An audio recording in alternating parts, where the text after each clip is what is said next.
In a few minutes, these Army combat troops will be miles from here.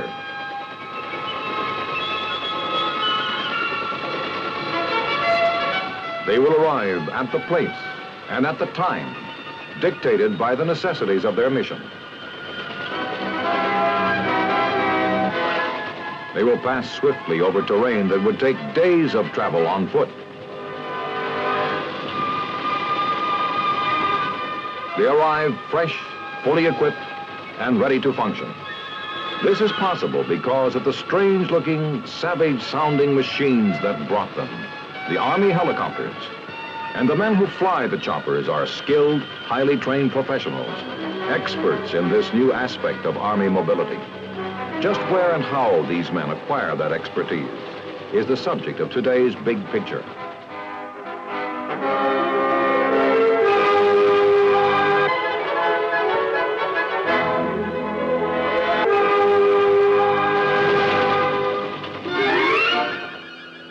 Today, most of the Army's chopper pilots begin their training here at Fort Walters, Texas. I done crashed my whirly-bird. I done crashed my whirly-bird. And my IP, he got killed.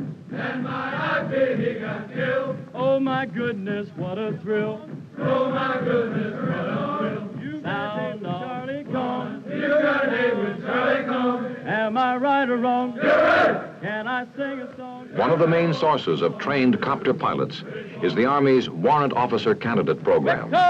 Those who qualify enlist especially for copter training, and if they make it, they graduate both as warrant officers and as qualified pilots. But that day seems a long way off when a candidate first begins his pre-flight training at Fort Walters, and his new way of life is reflected by his room. Orderly, precise, disciplined.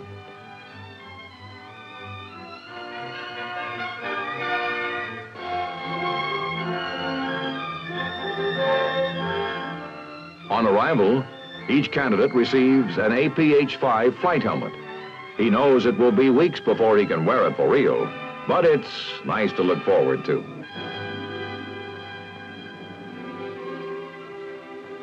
Meantime, in 4 weeks of pre-flight instruction, he is introduced to the why of aerodynamic lift, the how of heavier-than-air flight.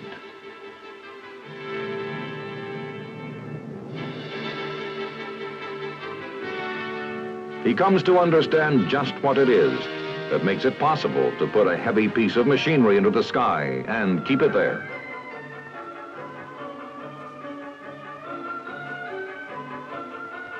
He spends a lot of time on his map reading technique because he'll be traveling across the terrain a lot faster than a man on foot who can stop and puzzle things out.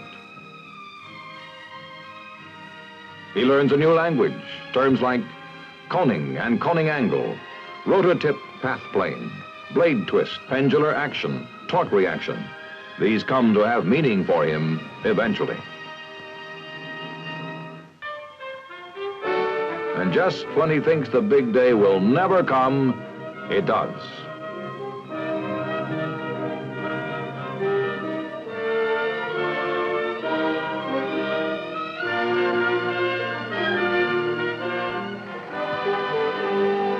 Here, the fledgling pilot will learn how a helicopter actually works in the new TH-55 trainer.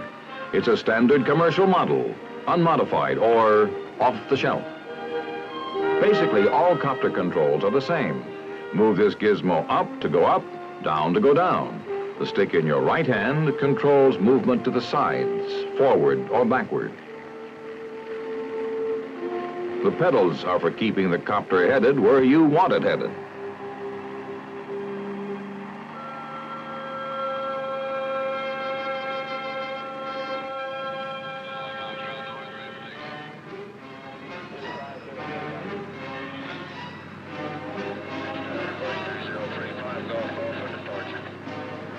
From the main heliport at Walters, the copters take off to fan out toward the various training fields or stage fields scattered throughout the countryside. On a good flying day, some 400 copters will be in the air, which means a lot of learning is going on.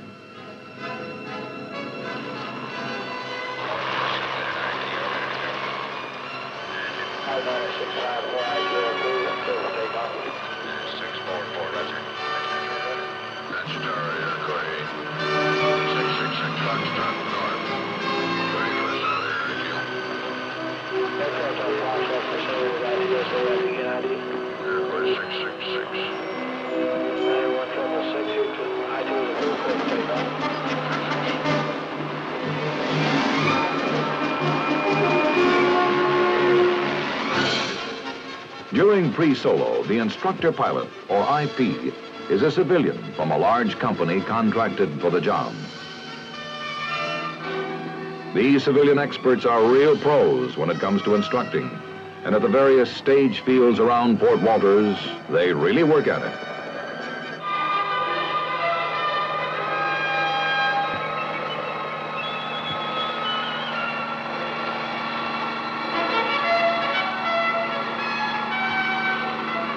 The student watches how it's done, the strange business of hovering hundreds of pounds of machinery above the ground, hanging on a set of whistling blades.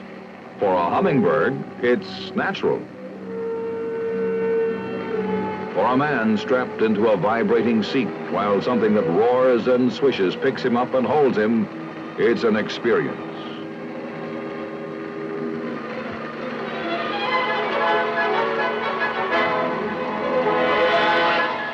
In the jam-packed weeks ahead, there are many more moments the candidate pilot will remember.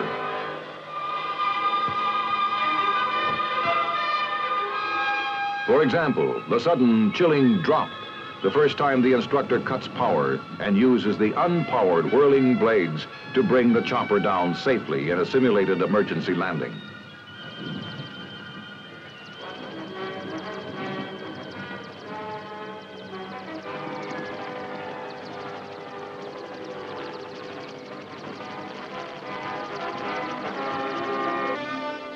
These pre-solo hours of flight go swiftly.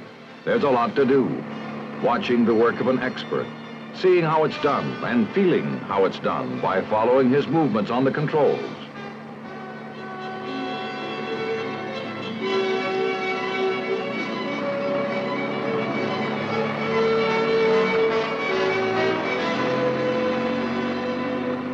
Then comes another moment to remember. Okay, you take it.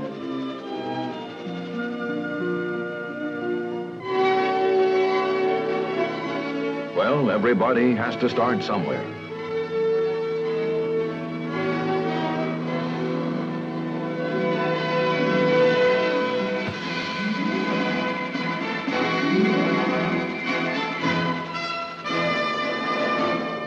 Actually, for most of these hand-picked candidates, it doesn't take long to get the feel of things.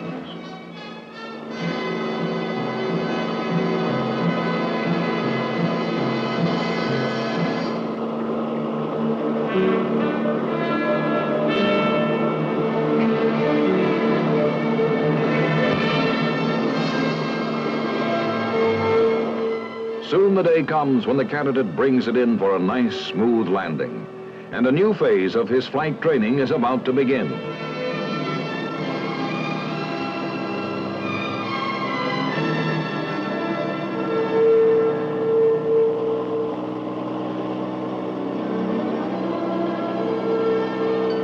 It's time to solo.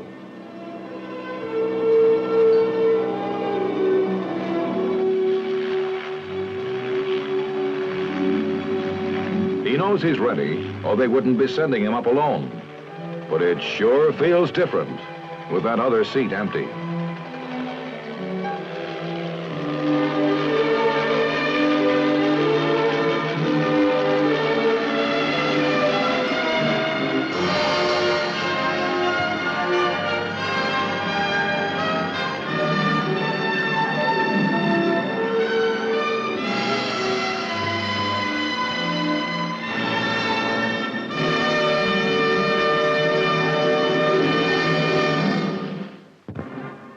That first solo flight is a major step forward, one which deserves and gets the special recognition of his fellow candidates.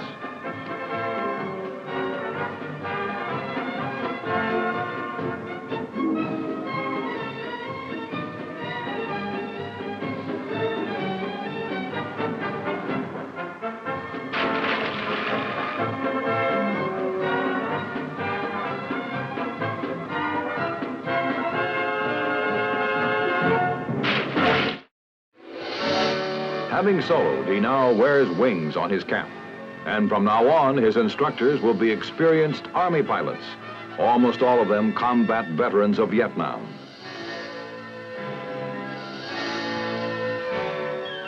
Under his military instructors, he gets out of the traffic pattern.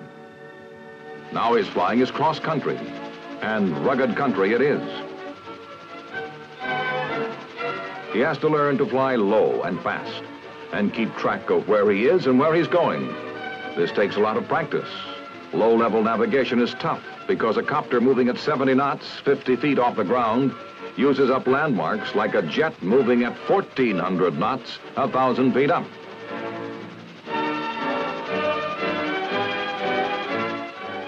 Daily, as the challenges become more difficult, the candidate's ability and confidence grow. The candidate starts learning to coordinate his flight with other aircraft, formation flying and aerial reconnaissance under all sorts of weather, temperature, and lighting conditions. The combat chopper pilot will face all these situations and worse. The time to learn is now. The instructors work hard, and they work their students hard. Now is the time to analyze mistakes and get them corrected. A veteran instructor knows the cost of a single mistake if it is made in the air above a valley full of Viet Cong.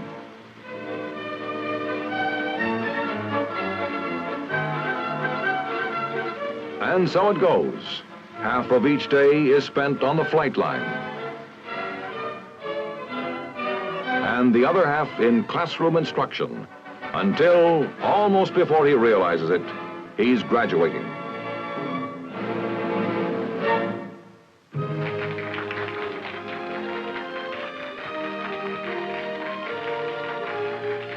Now his primary training is over, and the next phase is about to begin, halfway across the country. Fort Rucker, Alabama is the home of the United States Army Aviation Center. It will also be the candidate's home for his final weeks of training. Hanchey Army Airfield at Fort Rucker is the largest heliport in the free world, except for An Key in Vietnam. When training is in full swing, there are more takeoffs and landings performed here than at all three major New York airports.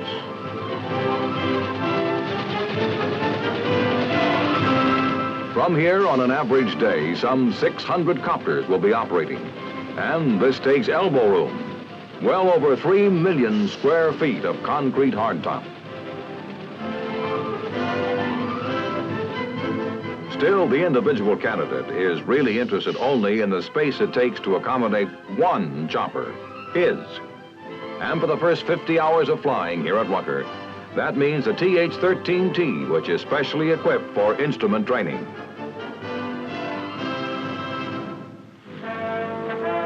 The candidate has already learned the fundamentals of flying a copter at Fort Walters. Now he must begin to master the complexities. At first glance, it looks like a lot of instruments to keep track of. And it is, but oddly enough, that isn't the problem so much as learning to trust the instruments.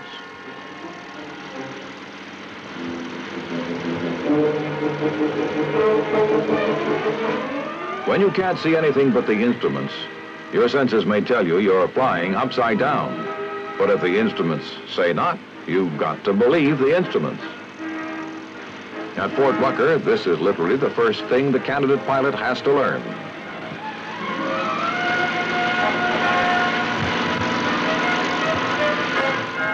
Once he has learned to trust his instrument panel rather than his easily fooled senses, the candidate learns to use that trust. He learns to navigate from point to point by homing on radio beacons, an activity known as ADF operations.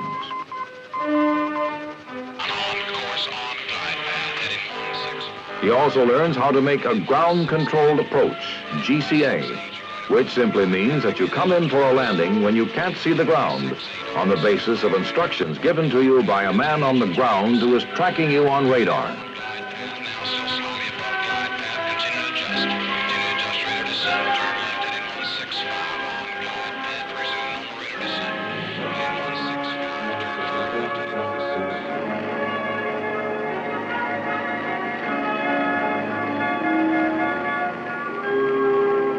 It takes a bit of learning, but it's worth the effort. This ability is like a ship's life raft. When you need it bad.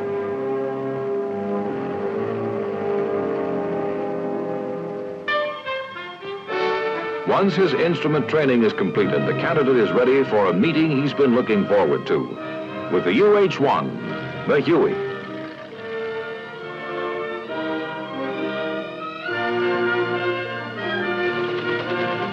Fast, streamlined, gas turbine powered. This is not another trainer. This is the tough and versatile veteran aircraft that has proven itself in combat. This, he feels, and well he might, is the real McCoy.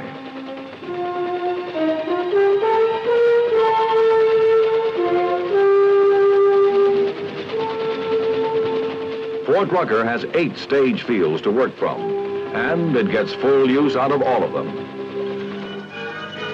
Here the candidate practices and re-practices under the experienced eyes of his veteran instructor. Landings with power and without. And the candidate cannot now be satisfied just to land without bending the hardware. He must land by the book and on the spot.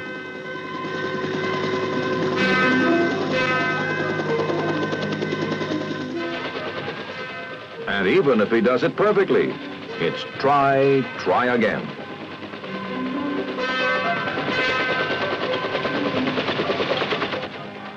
As the candidate's skill develops, he faces the challenge of working in and out of some ticklish places. As the book calls them, pinnacles, confined areas, and slopes. As he circles to check it out, this confined area looks like just what his instructor says it is. A circle of perfect safety surrounded by disaster. If you should come in too steep or too close to the trees, or make any one of a dozen wrong moves, you could, as they say in chopper circles, roll it up in a little ball.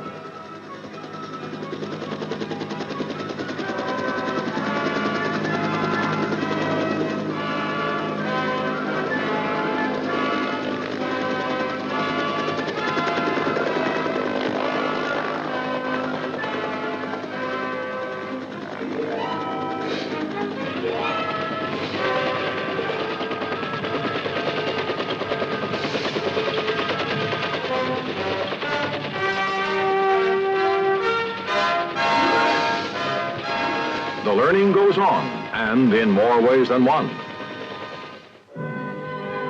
In the maintenance training area at Rucker, crew chiefs-to-be are trained in the intricacies of keeping all the parts cooperating so that the chopper as a whole can fly.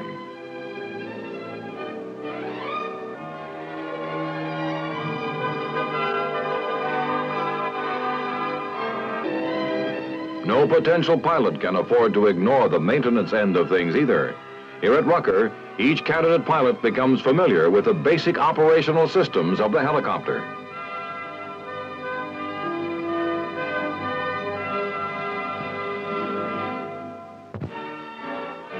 It may not be as exciting as handling the controls of a Huey in flight, but maintenance, everyday, undramatic maintenance, may be the difference between a machine you can depend on and one that might let you down hard. The pilot who wants to keep on flying keeps this in mind.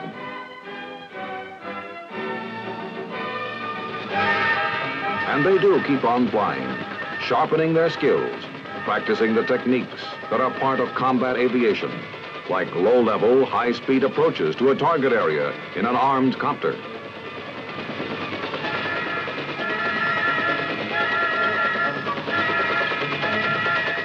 Familiarization runs in the armed Huey gunships are part of every candidate's training at Rucker.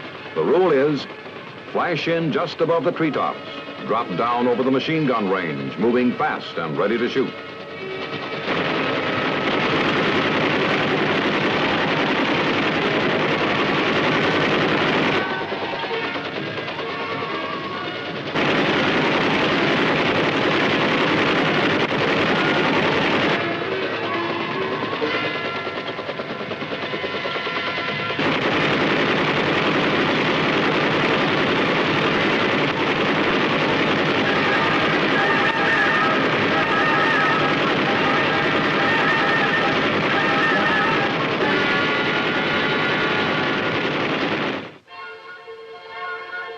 Finally, everything the candidate pilot has learned is put to the test during an 8-day problem in the field toward the end of his stay at Rucker. For a week and a day, he lives and works in the boondocks, getting a foretaste of the type of working conditions he'll experience overseas. Troop lift, resupply, casualty evacuation, armed reconnaissance, armed escort, day and night navigation from point to point, on schedule and on the mark. This is what this 8 days is all about. And there's no doubt in anyone's mind as to the reality of the operation they are preparing for. Here, the instructor pilots, like the battle-seasoned veterans the newcomers will fly within the combat zone, act as older brothers, advisors, and examples.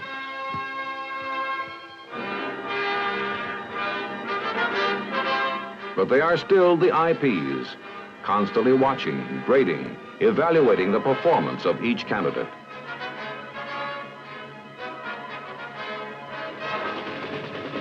And by now, that performance is at a fairly high level.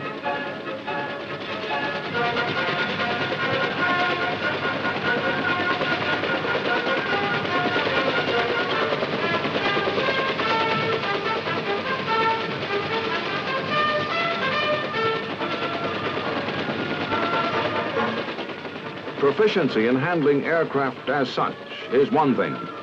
However, the exacting business of going from A to B to C with maximum accuracy and minimum loss of time is something more. This vital ABC gets plenty of attention during these 8 days. Jerry cans full of sand provide weight to simulate a full load of troops or supplies and give the chopper the handling and lift characteristics that a payload over Vietnam would have. It's a full 8 days, and they make the most of it. They work as long as there's daylight.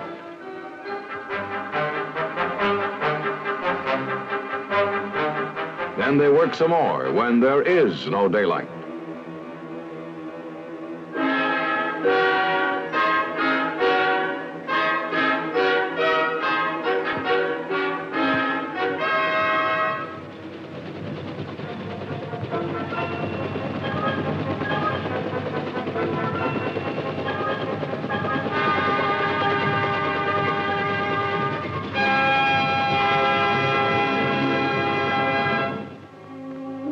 The candidate rests whenever he can, just as he will in a combat zone. And just as in a combat zone,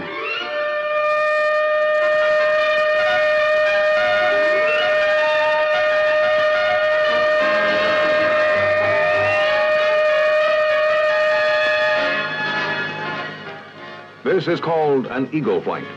No warning, just the knowledge that at any time, day or night, the alarm may sound. And from that moment, everyone is moving against a stopwatch. From a sound sleep, through the operations briefing, into the previously inspected Hueys, and off the ground in 6 minutes is quite respectable. It is not uncommon.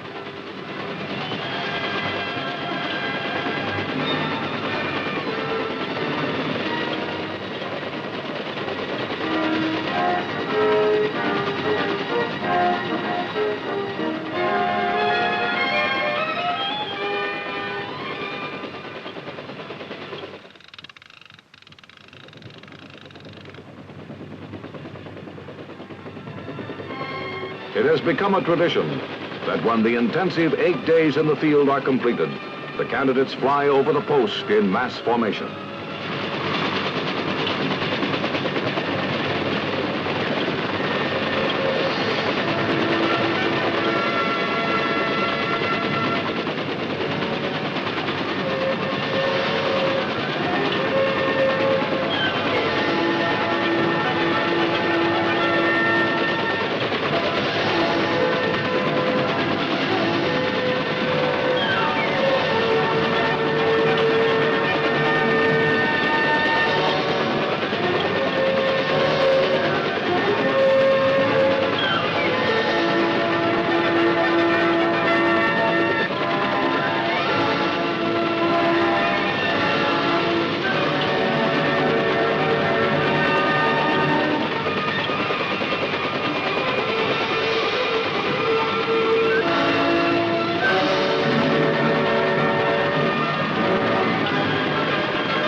On graduation day, each man already wears his warrant officer's bars.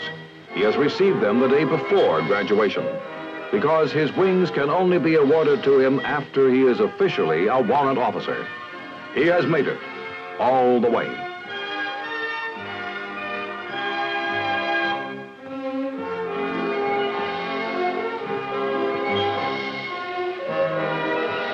The man who graduates here is a qualified pilot, skilled and ready, and much needed.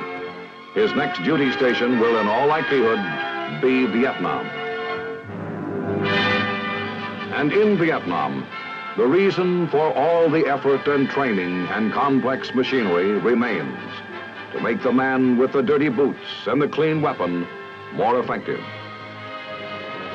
To get him to his objective faster, safer. To deliver him fresher, more ready, more able. To keep him better supplied in the combat zone.